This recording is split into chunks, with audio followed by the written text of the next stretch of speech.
Shabbat Shalom, everybody. It is great to be with you all. We are taping on Friday, December the 6th. We're showing it on Shabbat, December the 7th. We are here, of course, in the Rabbi Samuel Chill Sanctuary.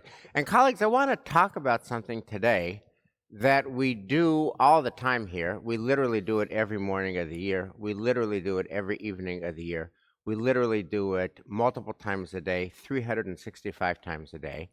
And I sense, at least for myself and for many of us, while we do it every day, morning and night, 365 days a year, we don't think about it much. And that is prayer and the meaning of prayer.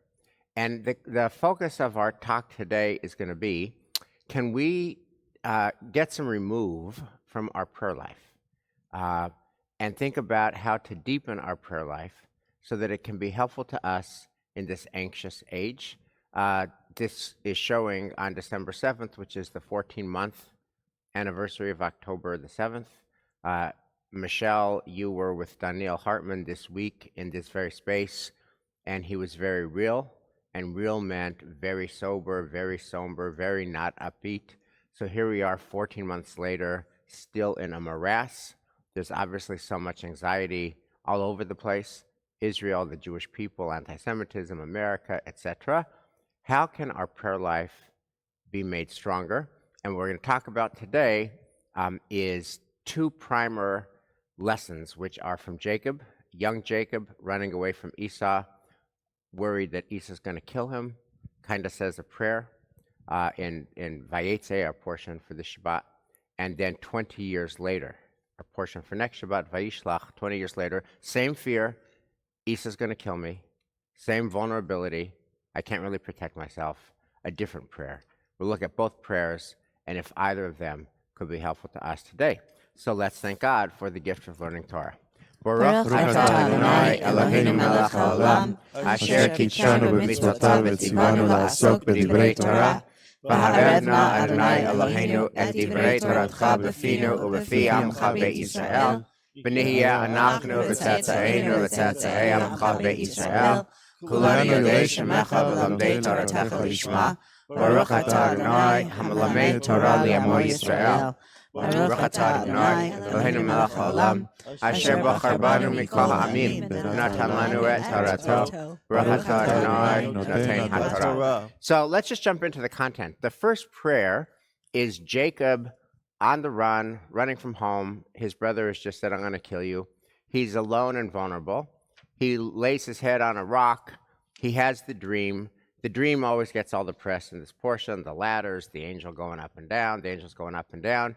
And then, of course, in that dream, God promises him, remember, I am with you. I will protect you wherever you go. Will bring you back to this place. I will not leave you until I have done what I have promised you. And then the line that always gets the press is Jacob awoke from his dream and said, surely the Lord is present in this place, and I did not know it. Achen yesh Adonai b'makom hazeh v'anochi lo yadati. That's the part that always gets the press. He has the dream. He sees in the dream the ladder connecting heaven to earth, the angels going up and down, God's appearance, I will always be with you, I will never leave you. And wow, God was here, and I did not know. And then there's the coda. There's the postscript, which is Jacob's kind of prayer. So, Eliza, would you read that for us on page 3 of the handout? Page 3. Jacob then made a vow, saying, if God remains with me, if God protects me on this journey that I am making, and gives me bread to eat and clothing to wear, and if I return safe to my father's house, the Lord shall be my God. And this stone which I have set up as a pillar shall be God's abode, and of all that you give me, I will set aside a tithe for you. Okay, so that's young Jacob. How would you characterize this prayer or this vow? The language of the Torah itself is that it's a vow, Vayidar Yaakov Neder. What comes up for you? How do you interpret it? And is there a resonance of it for us today? I find it such a fascinating response to this experience because he goes from being like, God is here. Manora, how awesome is this place? To if God exists, and if God will do this, and if God will do this, then I will believe in God.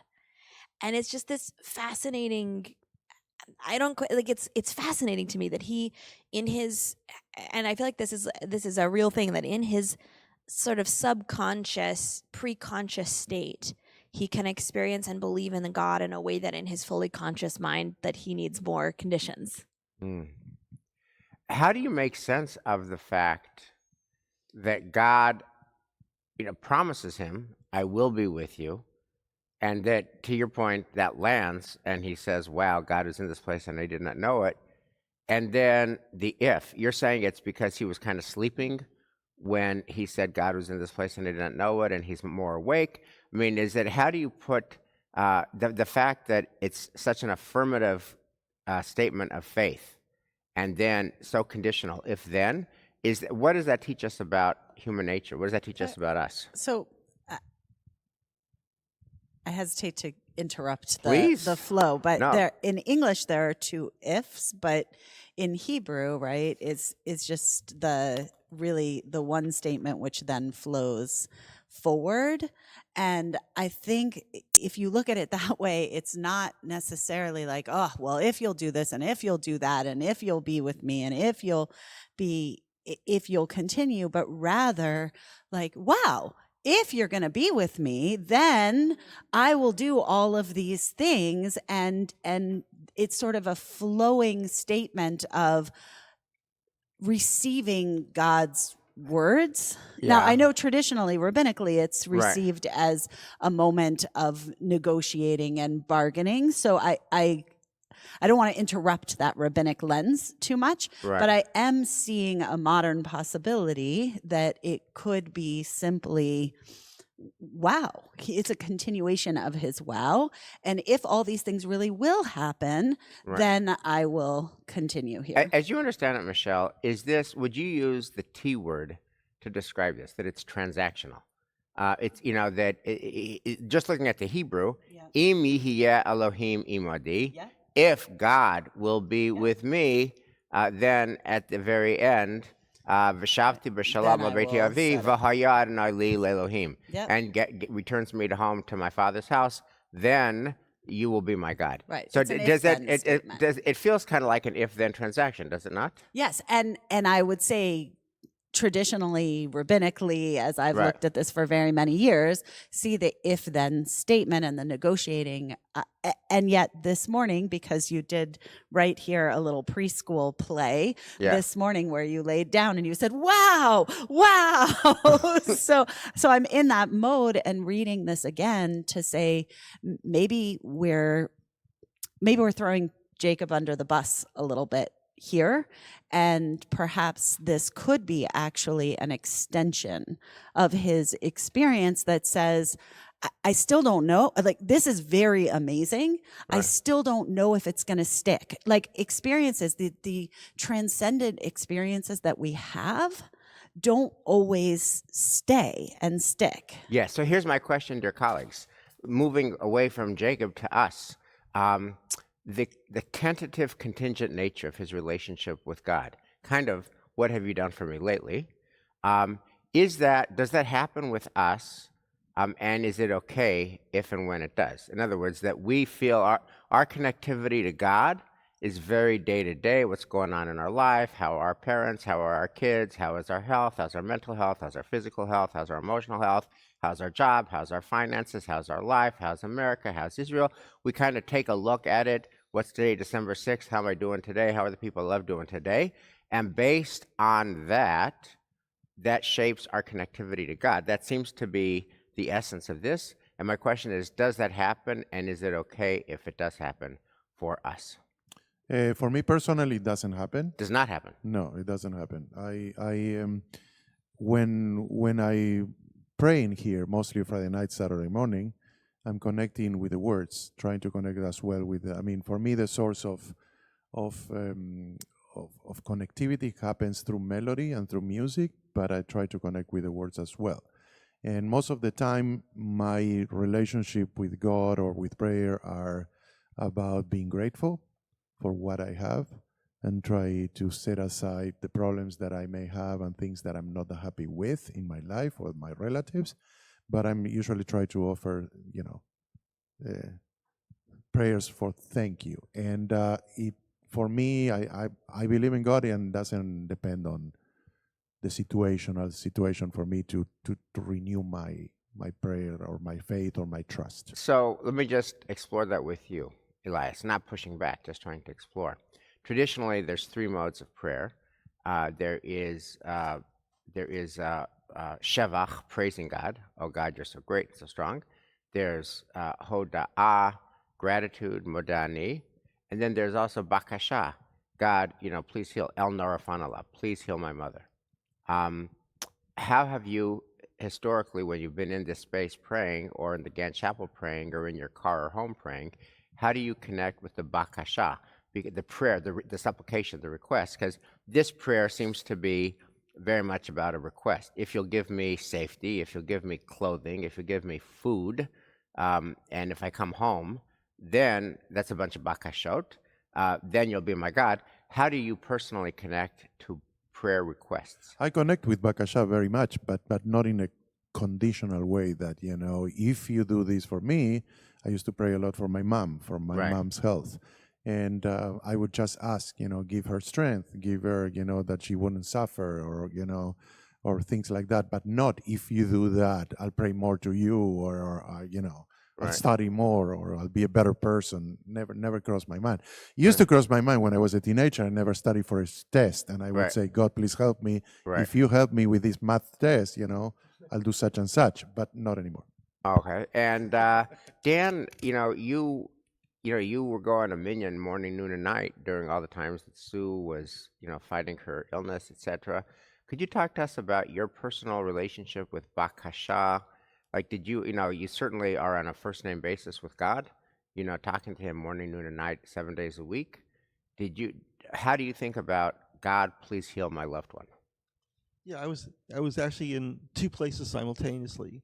Where Elias was talking about how every Shabbat, how he feels about connecting with the tefillot, and it seems like there's different types of tefillot. There's a tefillot that we have every day, and I think that then a lot of times we don't really get into our own personal prayer a lot, but then there are times that we do, and in those times that we do, sometimes it can feel like very adolescent, like Elias was saying. If I feel like, if God would do this, I will have a better relationship with God. And I would say during that time that Sue was ill, I felt like that, not all the time, but sometimes, as though, really asking God, I will have a better relationship with you if you will heal Sue, if it'll make it easier for her, etc. And then there are times I would step back from that and and really understand that this is what life is. Life, no one's guaranteed a long and healthy life, and the relationship with God would then change. So it was ebbing and flowing back and forth, never really a steady way of relating to God, with God. Yeah, Dan, thank you for that. We'll see at the end Harold Kushner's interpretation of these two prayers of Jacob, but he's going to characterize, and of course, I love Rabbi Kushner. I quote him all the time. I love when bad things happen to good people. It's my Bible. But I respectfully and lovingly don't totally agree with his analysis. He says that this voice of Jacob, if you'll give me stuff, God, is the prayer of a not mature person. It's the prayer of a not mature person, and that a mature spiritual life, you realize the world doesn't work that way. And my sense is that there's no atheist in a foxhole, and that we never totally outgrow some primal need that is deep within our soul. God, please help. And not just give me the strength to deal with what is, but can you help me with the outcome too? And that is a part of our primal thing. Before we leave this, just curious, and I don't think I've ever asked this question of Lisa Berger, the arrival of Eder Matan, what did that do to your faith? It's such a fascinating question. And I know that you asked me about my faith. Faith in God. My faith in God. And not my practice. It's such a fascinating thing. I think that faith in God, being a sense that God exists, has been a constant throughout. I think my relationship to God has really shifted. And before he came, I was in a place of, before he was even a possibility, it was a place of real sadness and anger, and then elation, and now I think more a space of gratitude. So it's interesting. I would describe like all of my experiences, even when I was really mad at God, even when I was really heartbroken, the faith piece never left, but my conversations with God and my feeling toward God really shifted, if that makes sense. Totally. So let's bring this piece of the Jacob conversation to a close with the observation what kind of unites everything that we've all talked about and connects the text is there is a relationship between our outer world and our inner world. There is a relationship between what's happening to us and to the people we love and to our prayers and aspirations and how we feel about God. They're not disconnected. I mean, maybe there are some people who have such faith that no matter what, they will always believe no matter what. But I think that this first text of Jacob kind of reminds us that it's very human, that how we feel about God on a given day is connected to how we feel about how our life is going on a given day. It's also just fascinating in that context, so to speak, that where Jacob connects with God is when he's been taken out of his life. Right. Like he's out of context here. He's away from his family. He's away from his vocation. He's away from the things he thought he was going to be doing. He's not yet attached to his destiny. And that's where he experiences God, and that's where he vows with God. I find that to be such a fascinating contradiction. Yes, and I'll just say one last thing, which is Lord Jonathan Sacks's read in his last book about Vayetzi, and we looked at this a few years ago during the pandemic, is that the life lesson, according to Rabbi Sacks, is that Jacob has hit rock bottom, and from our depths I call out to you, that the alchemy magic of Judaism is that from the depths we can reach the heights. And here is Jacob, to your point, not at home, not with his parents, not with his family, not with his structure, not with his infrastructure, no cup of coffee ready in the morning, no ready meal in the morning, no refrigerator at hand, no protection. And in the middle of that depth, he reaches the heights of this connection with God. And that, I think, is also true, that sometimes our most deeply felt prayers are in those times of real intensity. Okay, let's roll the film forward 20 years. And in next week's portion of Vayishlach, Jacob comes back. And this has just got to be one of the most traumatic moments in the history of humankind. Jacob is returning with Rachel and Leah, or as Elisa would say, Leah and Rachel, and Bilhah and Zilpah and their kids, 12 sons and their daughter Dinah. And he gets wind that Esau is there with 400 men, which he, of course, thinks is an army. And long before, thousands of years before Sophie's choice, Jacob has to do a Sophie's choice. And he has to reason, if Esau and his army come to start killing us, who goes first? And he does a Sophie's choice, and take Bilhah and her kids, take Zilpah and her kids, okay, take Leah and her kids, save Rachel and Joseph.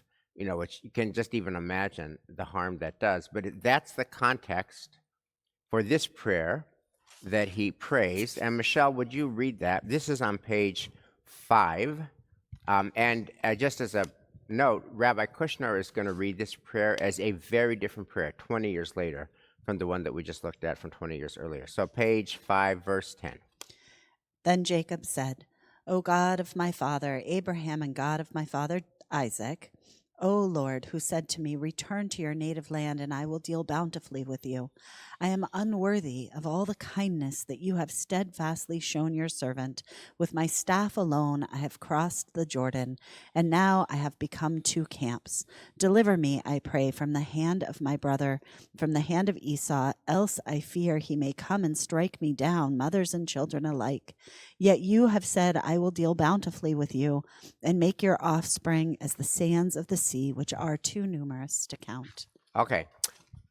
How do you respond to that prayer, Michelle? What do you think of that prayer? How is it different to you from the first prayer? It's so interesting. I had lots of intellectual thoughts about this prayer until I heard I believe it's a Yishai Ribo. I'm not sure. Our cantor colleagues can correct me. Katonti, which is just this extraordinary musical piece which just takes this verse, Katonti mikola chasadim, right, and sings it out. And I thought, why of all the verses in the world is this the one that you would pull out musically? Why not the next one, right? Which is part of the song later, but why not the piece of being delivered? Right. And the sense of like, I am not worthy of this generosity, this grace that has come in this moment, as a stance in prayer, at least musically, when it is pulled out, is so profoundly moving and humbling in just the idea that, yes, later he does say, right, please, there's a please in here, but it comes from this stance of I know that it's not because of me or my merit that I am going to receive this blessing. I know that you have done more for me than I can already ever think. So, Michelle, thank you for that. That verse, Katonti mikol hachasadim mikol ha'emer asher asita et avdecha, that I am unworthy of all the goodness and all the kindness you've already displayed. One way to read that is that that's kind of a preamble that he is buttering up God, right? Because verse 11 is that, I am already unworthy. Verse 12, the next verse is, Hatzileni na miyad achi miyad Esau, save me, please save me from my brother, from Esau. And so the I am unworthy of all the good stuff you've already done butters up God so that he could actually get to the point, which is, please save me from my murderous brother Esau. That's one way to read it. The other way to read it is that katonti mikol hachasadim, I'm unworthy of all the good blessings you've already given me, is not a preamble, and it's not a butter-up. That in fact, it's itself an important, independent, significant spiritual statement and outlook, and it's a separate and apart. No preamble, no butter-up. It's like, wow, I'm going to look at my life and feel just deep humility and deep gratitude for all the, like, if I die now, I've already been abundantly blessed. Could you talk about that model? And because I'm so drawn to that model. Could you say more about it, you, Michelle, and everyone, about that? How does that lens? I already have so many blessings, God. You've already abundantly blessed me, God. How does that lens land for you? Before we get to the actual request, which is save me from Esau. Yeah, I have if you allow me, I have a very different take on the whole thing. I never liked Jacob to begin with, and all the stories about him. He's a cheater. He cheats his brother and his dad that is blind. And then when decades later he has the opportunity to really come in terms with the fact that he did that, he says, I'm going to hide behind, Zilpah. They will go in the front. Right. They are not as important as I am. So I never like his character. He has decades to repent, and he doesn't do it. He acts in the same way. So this idea that I'm not worthy is actually truth. He's not worthy to me. So I don't see any maturity. The language may change in the say, if you do this, I'll do that. And now I don't need to ask you that. Thank you for everything. I'm sorry to say, and it's against our own prayer, right, the tradition of Abraham, Isaac, and Jacob when we pray every day for the Amida. But So, but let me just explore that with you, Elias. Let's concede that Jacob's a super troubling character. Let's concede that, okay? But do you think there is independent merit in that posture that God, I'm deeply humbled by what you've already given me, and I'm unworthy of all that you've ever given me? Is that? I mean, you have a little bit of that in Hineni, right? I'm unworthy in deeds. I have so few deeds, and here I am on Rosh Hashanah Yom Kippur. How does that I'm unworthy posture land for your prayer life, Elias, aside from Jacob? Well, if it's an honest prayer, it's good. It's accepted. If you're, as you said before, if you try to butter, like saying, I'm going to say that so everybody will say to me, oh yes, of course you are worthy of this. I don't like that at all. But I agree with Kushner when he says that it's a situation where, in a way, he presents a little bit more mature by not asking, with any conditions. If you do that for me, I will do that. Yeah. Elisa, what about you? How does this whole humility lens land for you? Katanti, I'm unworthy. It's interesting. I'm sitting here, and Elias, listening to you talk, I was thinking about how I think the reality is most of us are like Jacob. Like, most of us work on the same things year after year after year and don't fundamentally change. And like the personal growth that I have worked on for my whole life, I wish I'd finished it. And I wish that, like, in this stage of my life, I could be like, been there, done that. I'm on to the next thing. But for the most part, I think the personal work that I have, it's revolutions of the same work that I've been doing my whole life. And I'm not sure that's I think that's kind of the human condition.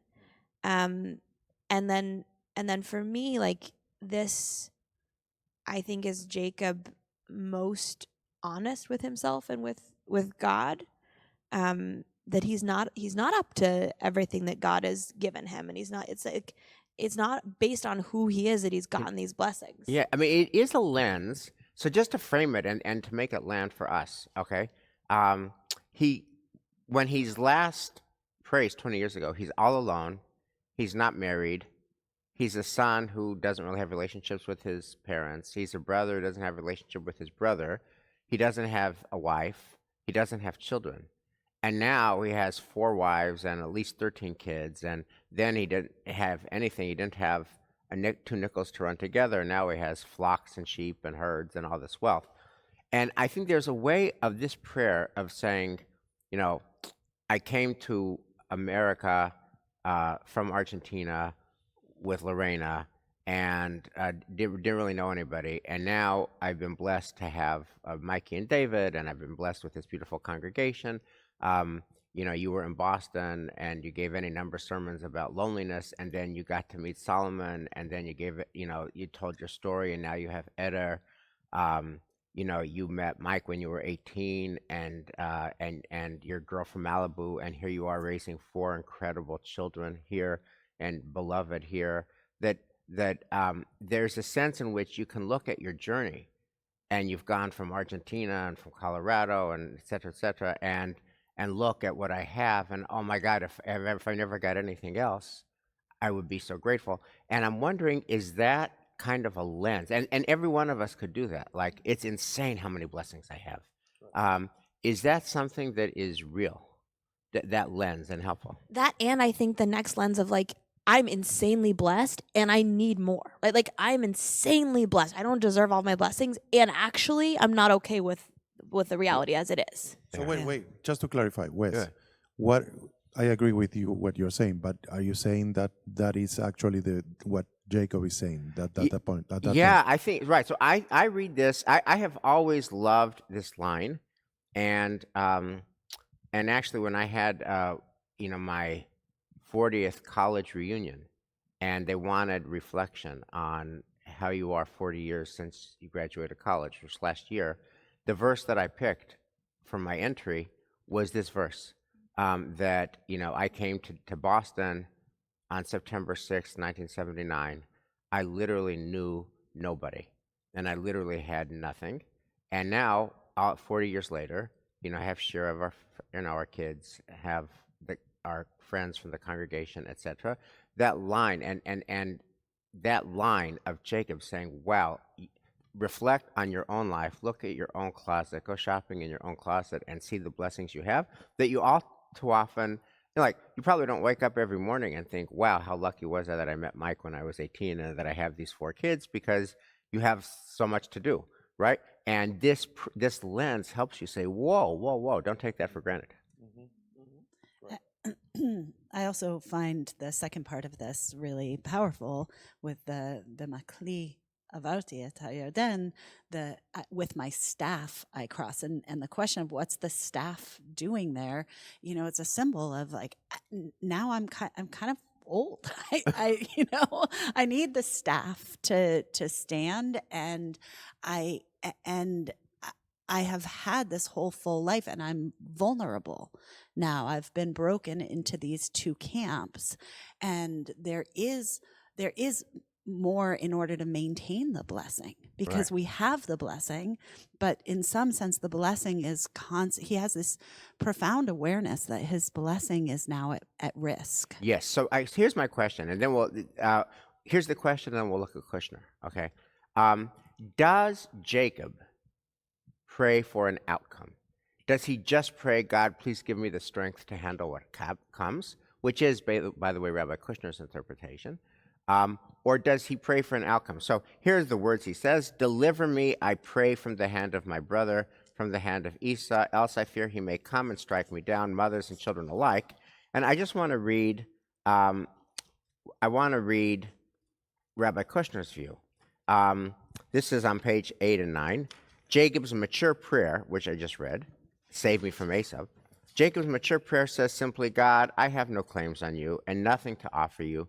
You've already given me more than I had any right to expect.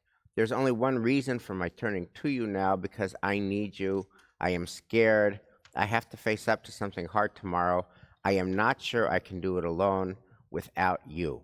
And then he says, Jacob doesn't ask God to make Esau go away, to cripple Esau's strength or magically erase his memory.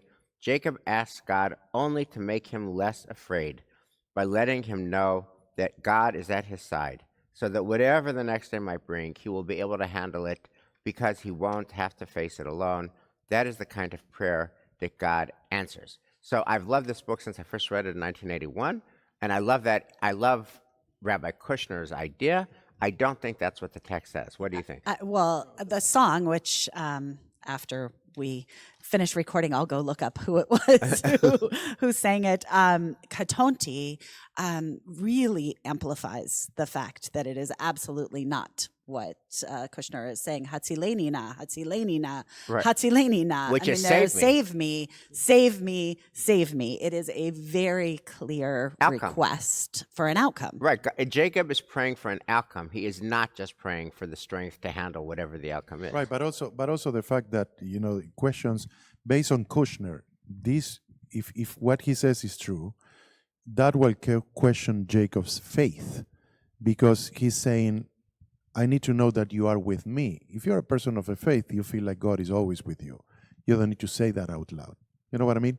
So I don't agree with Kushner in that aspect. So that's so funny, because I had the opposite read, because in his youth, I see him saying like, okay, God, if you do X, Y, and Z, I'll believe in you. Here, I don't see him saying like, I'm not sure if I believe in you. He's totally, I believe, and I need you. Right. And so for me, that's the pivot for him. No, like, do you think it's belief in the first? No, Kushner is saying something different. Kushner is saying, that Jacob says, I need to know that you are with me. So it's more like, Right. And on that front, I would see them as similar, because I don't think, I think our biblical ancestors didn't need to ask the question about, do I believe in God? They're actually talking about and engaging with God. But the belief that's at risk in the first prayer is, do I believe God will still be with me, will walk with me in my life? And in that sense, this is very much still that same challenge to that particular faith of, will you, please be with me? And in a sense, if I were to see maturity in this, I would see the maturity of his actually having a sense of faith that the prayer will be answered. So, colleagues, as we wrap up, I want to bring these two different Jacob texts and Rabbi Kushner to the question, what kind of a prayer might we offer that is helpful to us as we make our way in this anxious time, in this tough world? And I wanna just leave with with this last paragraph from Rabbi Kushner. I literally read this in 1981. It's 2024. This is something that I've always taken with me. I just don't think it flows from the text of Jacob, but it does flow from Rabbi Kushner's heart, and I love it. So he says, people who pray for courage, for strength to bear the unbearable, for the grace to remember what they have left instead of what they have lost, very often find their prayers answered. They discover that they have more strength, more courage than they ever knew themselves to have. Where did they get it? I would like to think that their prayers helped them find that strength. Their prayers helped them tap hidden reserves of faith and courage, which were not available to them before. So here's my question as we wrap. These texts of Jacob intersecting with this world, what kind of a prayer do you offer? What's your conception of prayer? What's your case for prayer that gives you more strength than you would have if you did not pray? I like to take a combination of both things. I need both prayers. I need to ask God for strength and courage and be at peace with whatever outcome is, but I need also to pray to God at some times to change the reality.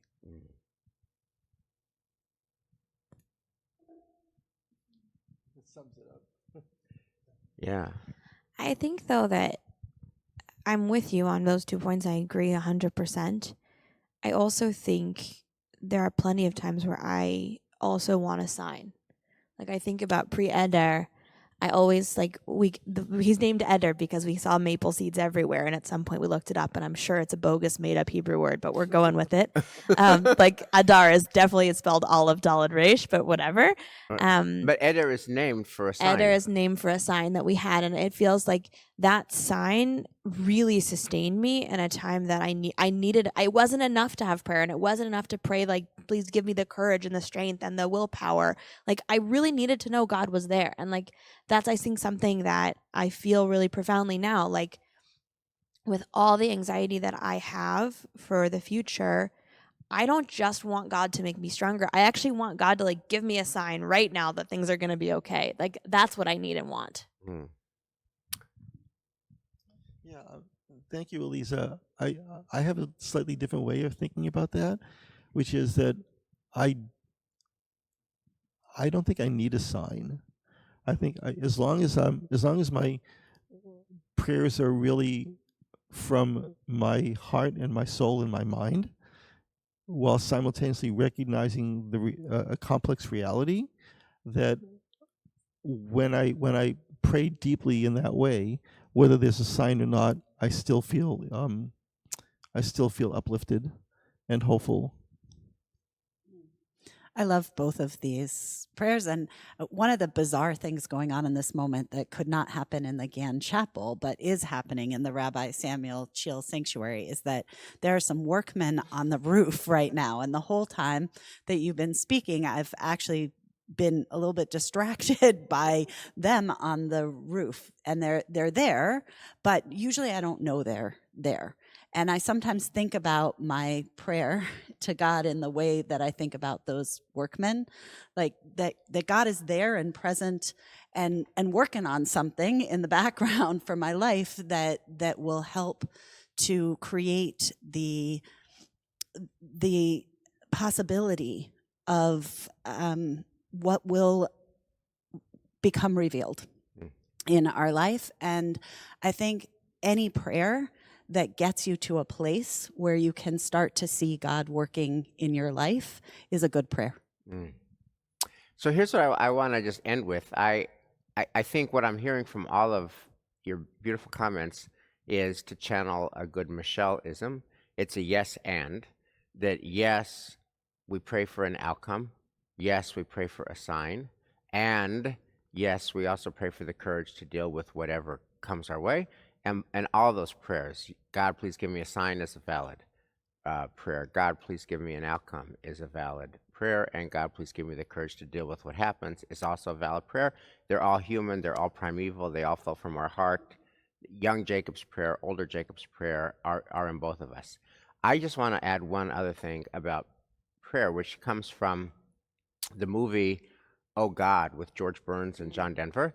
And this was a line that my dean at the seminary, Rabbi Lebo, would always bring up, which is George Burns' line, praying, he's God, tells John Denver, it works. It works. Religion works. And somehow or another, the experience of prayer for people who do pray and take it seriously, it works, and it does give them that strength. And my proof text is, oh Lord, every day, since February, I've been sitting next to a woman in the morning minyan in the Gant Chapel whose husband was gravely ill. And she would be in her seat praying every single morning in February and in March and in April and in May and in June and in July and in August and in September. And he was in the hospital and out of the hospital and in rehab and out of rehab. And he would go home for a week and then he'd be back in the hospital, etc.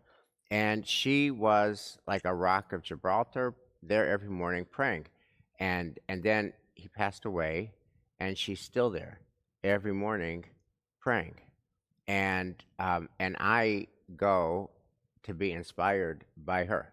I go to be inspired by her steadfastness and her courage through it all. There is something about this prayer thing. It works. Shabbat Shalom.